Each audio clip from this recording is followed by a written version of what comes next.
Christian United Methodist, some 8+ years ago, voted to become a reconciling congregation.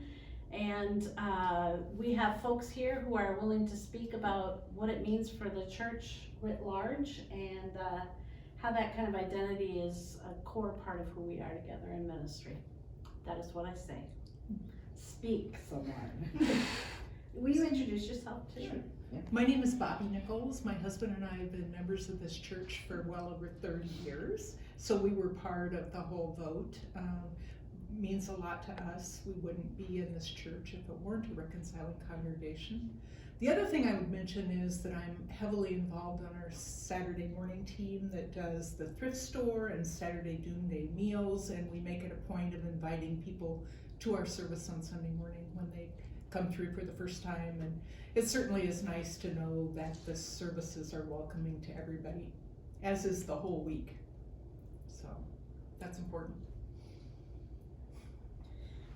So my name is Seth Williams. I am on the leadership board, one of the newest members now, less than a year. But we joined the church fairly recently, but we've been coming for about 4 years. And I know when we first came to Rochester and we were starting a church search, finding a church that was a reconciling congregation was a prerequisite. So for my wife and I, when we were doing the church search, which is never easy, one thing that was pretty clear for us was it needed to be a reconciling congregation. So that was really critical for us when we were coming here to Christ United Methodist, just having a place that is welcoming and open to our entire community, our friends, our family, and everybody around us was critical. And so I'm very grateful for that, for the congregation that voted. Yes, as am I. Yeah. Grace, how about you? Yes. My name is Grace Glover, and I'm the Connections Coordinator here at Christ United Methodist Church. I joined about a year ago and had been coming for about a year before that, and I grew up in a very inclusive church. So when I came here, it was important to me that that was still a value of the church that I was a part of, because it's one of my values. And I wouldn't want to be here if it weren't for that. As the Connections Coordinator, I'm one of the first people that anyone meets when they come through the door, and I love being able to say that everyone is welcome here and meaning it. I see a lot of people that are coming from other churches where they haven't been welcome or haven't been comfortable, and to know that they can stand with us and worship with us and bring their whole selves into worship or their volunteer work here or whatever it is they're compelled to do here, that means a lot to people. So that's something that brings people into our church, and that's something that keeps people here, because we get to know and love all of them. One of the blessings of being a preacher here and a leader is that actually we name hard, challenging, painful truths, and this is a church that's willing to lean into those things. So when we speak about oppression, we include the pain that the LGBTQI community has experienced, and I just think it's really important to move beyond the aren't we all swell together, and name the sort of pain that's been perpetrated, and our complicity, those of us who are cisgender or straight, how those realities are not shared by all people. So how can we learn with our kindred is a question that I have always. I know that Pastor Elizabeth will get emails and phone calls every now and then about why does she have to keep bringing this subject up. And as a leadership board, we have really encouraged her to keep talking about it, because I think the silence doesn't really speak towards inclusion. So I love the fact that we have symbols around the church that invite inclusivity, and I love the fact that Pastor Elizabeth is vocal about it. It's an ongoing process, right? I don't think it's enough simply to say, yep, we're reconciling and let that be that, because I don't think that's enough. Right. I think it's a constant action. It's a decision every morning to say that this is who we are and this is how we're going to live our faith.